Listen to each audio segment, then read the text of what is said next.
Asalaamullaahi calaykum waraxmatullaahi wabarakaatu. Aad baan idiin salaamayaa saaxiibayaal.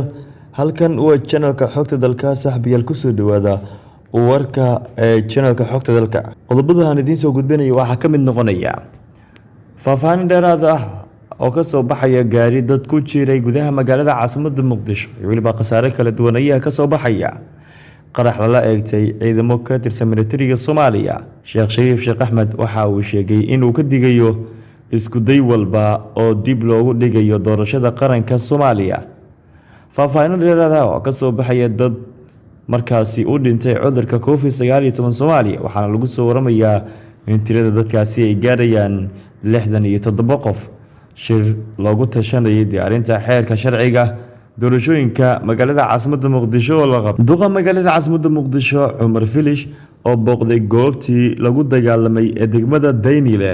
Madaxweynaha maamulka Hirshabelle Maxamed Cabdi Waare oo booqday xarunta wacyigelinta COVID-19 ee magaalada Beledweyne gobolka Hiiraan ku taala. Waxaan markale saaxiibayaal ismaqal wanaagsan. Taariikhdu waxay ku beegan tahay 27 bisha May sanada 2020. intaasi waxay yahay qodobada u doorka xulan saaxiibayaal kusoo dhawaada warkii oo faahfaahsan. Waa hagaag saaxiibayaal haddii aynu ku bilaabno bal faahfaahin dheeraad ah waxay ka soo baxayaan gaari dad markaasi ku jiray gudaha magaalada caasimadda Muqdisho. Khasaare kala duwan ayaana ka soo baxaya. Khasaaro isugu jira dhimasho iyo dhaawac ayaa ka dhashay gaari dad ku jiray isgooska howlwadaag ee magaalada caasimadda Muqdisho. Gaariga oo ahaa mid xamuul ah ayaa waxa uu markaasi dardaray mooto bajaajyo weliba dad shacab ah oo halkaasi ku sugnaa. Ugu yaraan 10 ruux ayaa waxyeelo kala duwan ka soo gaartay shilkaasi. Maamulka degmada Howlwadaag ayaa soo gaaray goobta uu shilka ka dhacay. Waxaa lagu soo waramayaa in markaasi dad ku dhinteen shilkaasi.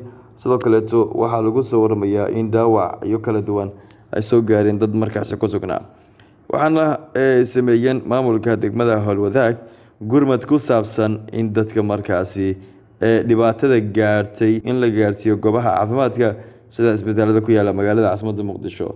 Waxaa lagu soo waramayaa in qaar ka mid ah dadka ay soo gaareen dhaawac fudud halka kuwa kalena dhaawacaasi ay u geeriyoodeen sida wararka ay sheegayaan. Badi magaalada caasimadda Muqdisho waxaa ka dhaca shilal kala duwan kuwaasi oo inta badan geysanayaan gawaarida xamuulka.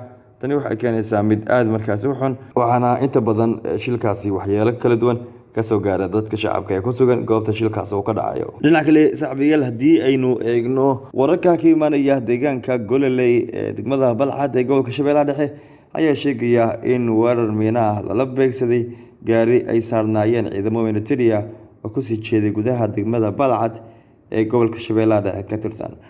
Weerarkan oo goordhow markaasi dhacay ayaa wararka waxa ay sheegayaan in gaariga miinada markaasi la kacday oo ka mid ah gaadiidka ka howlgala gobolka Shabeellaha Dhexe. 4 ka mid ah ciidamada saarneed gaariga oo nooca Soomaalida u taqaan Cabdibilaha ayaa ku dhimatay halka qaar kalena ay ku dhaawacmeen. Xarakada Al-Shabaab ayaa markaasi sheegatay qaraxaasi nooca miinada ah. Badi xarakada Al-Shabaab ayaa dhiga miinooyin wadada isku xirta magaalada Jowhar weliba degmada Balcad iyadoona hore qaraxyo lagula eegtay ciidamada nabad ilaalinta AMISOM iyo weliba ciidamada militariga dowladda Soomaaliya. Waayahay saaxiibayaal markan haddii aynu eegno wararka ku saabsan madaxweynihii hore Sheekh Shariif Sheekh Axmed waxa uu markaasi ka digay isku day walba oo dib loogu dhigayo doorashada qaranka Soomaaliya. Madaxweynihii hore ee Soomaaliya Sheekh Shariif Sheekh Axmed ayaa ka digay isku day walba oo lagu kordhinayo muddada xileedka hay'adaha dastuuriga kadib markii shalay labada aqal ay dib u dhigeen kulankoodii. Sheekh Shariif Sheekh Axmed ayaa ku eedeeyay guddoonka baarlamaanka inuu ku xadgudbay dastuurka ku-meel gaarka ee Soomaaliya weliba sharciga doorashooyinka tallaabo markaasi muddo bil ah dib loogu dhigay hor imaanshihii baarlamaanka ee guddiga doorashooyinka qaranka Soomaaliya. Waxaan ka digaynaa isku day walba oo dib loogu dhigayo doorashooyinka qaranka Soomaaliya weliba kordhinta muddo xileedka hay'adaha dastuuriga weliba madaxda qaranka ayuu yiri hogaamiyihii hore Soomaaliya Sheekh Shariif Sheekh Axmed. Waxa intaasi uu ku daray wixii ka dhasha isku daygaasi waxa mas'uuliyad markaasi dusha u ridan doona madaxda dowladda Soomaaliya ayuu yiri.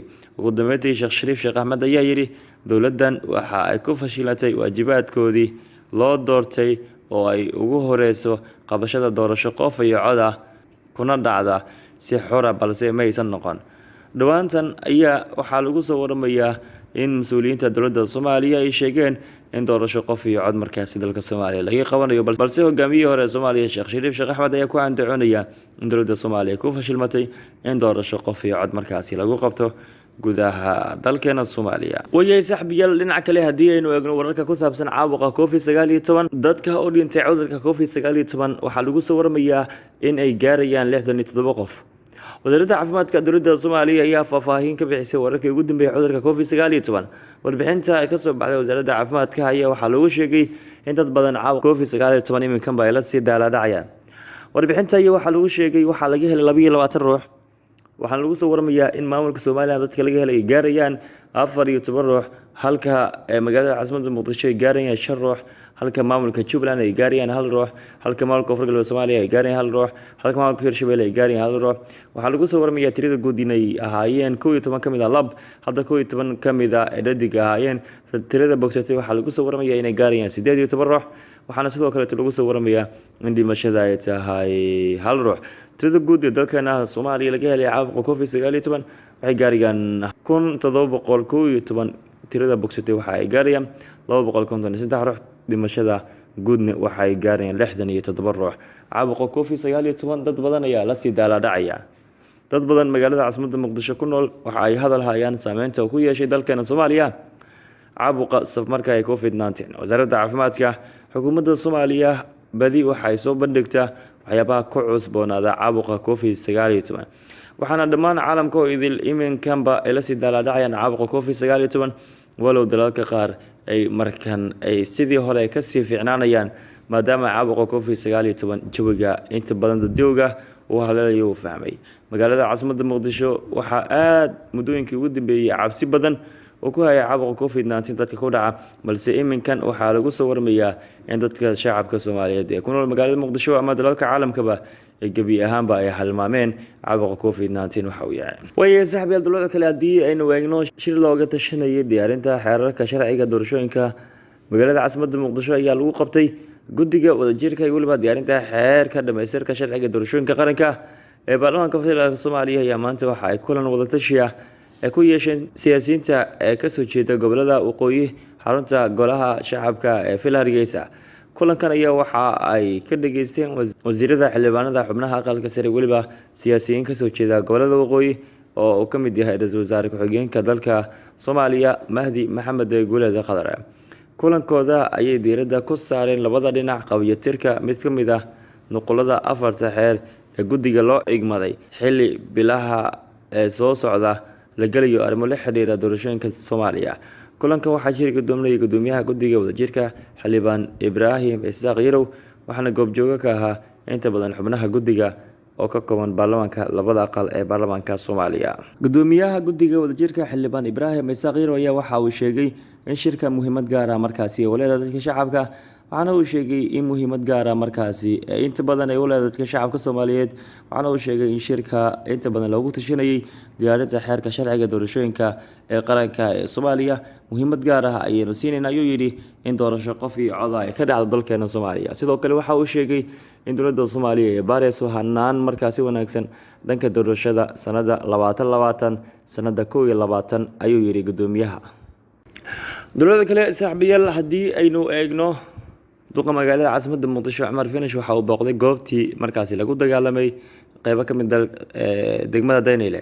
gudoomiyaha gobolka Banaadir ahna duqa magaalada caasimadda Muqdisho Cumar Maxamed Cumar Finish oo booqday degmada Daynile oo markaasi dagaal khasaare geystay oo ku dhexmaray ciidamo military iyo weliba kuwa booliis ah. duqa magaalada caasimadda Muqdisho oo ay wehelinayaan ku-xigeenkiisa ayaa kormeeray goobta uu ka dhacay dagaalka xoogan, waxaana uu sheegay in si degdeg ah loola xisaabtami doono cid kasta oo ku xadgudubta sharciga ayuu yidhi. iska hor imaadka oo ay dhaliyay dhimasho iyo weliba dhaawac ayaa gudoomiyaha degmada Daynile Jacfar ku tilmaamay inuu ahaa mid ay ciidamo ku soo qaadeen dad shacab ah. dagaalka ayaa ka dhashay kadib markii ciidamo militariga ay isku dayeen inay burburiyaan guryo ay dad shacab ay degan yihiin, hase yeeshee waxaa ka soo horjeestay ciidamo taabacsan kuwa maamulka degmada Daynile. ugu dambeyntii dagaalkaasi ayaa joogsaday kadib markii ay kala dhexgaleen ciidamada wada dagaalamay ciidamada markaasi loo yaqaano Haarmacad. Wayay saxbiyaal ugu dambeyntii haddii aynu eegnana madaxweynaha maamulka Hirshabelle Maxamed Cabdi Waare waxa uu booqday xarunta wacyigelinta ee Covid-19 ee ku taal gudaha magaalada Beledweyne. Madaxweynaha dowlad goboleedka maamulka Hirshabelle Maxamed Cabdi Waare ayaa waxa uu booqday xarunta wacyigelinta caabuqa Covid-19 magaalada Beledweyne isagoo u korgalay xaaladda xarunta iyo weliba baahiyaha ka jira. Madaxweyne Waare ayaa waxa kormeer ku weelinay gudoomiyaha maamulka gobolka Hiiraan Ali Jeyti Ismaan, wasiirka madaxtooyada Cabdullaahi Maxamed Cadow, wasiirka howlaha guud iyo weliba dowladhiska Jaamac Haashi, wasiirka dekedaha Faarax Maxamed, wasiirka ku-xigeenka beeraha iyo weliba waraabka Maxamed Bashiir Qaasim iyo weliba mas'uuliyiin kale. Madaxweynaha ayaa ka xog wareystay dhaqaatiirta iyo weliba howlwadeenada caafimaadka xaruntaasi isagoo ka dhageystay baahiyaha ay qabaan weliba qalabka ay u baahan yihiin. Waxaana madaxweynaha uu amray in saacadaha soo socda loo dhammaystiri doono qalabka caafimaadka looga hortagayo Covid-19. Guud ahaan saxbiyaal warkaad kala socoteen channelka xogta dalka waa niginta anigoo Cabdirashiid Ibraahim Cali ayaa la socodsiinay saxbiyaal markan warkiisa xigaan oo la kulantay.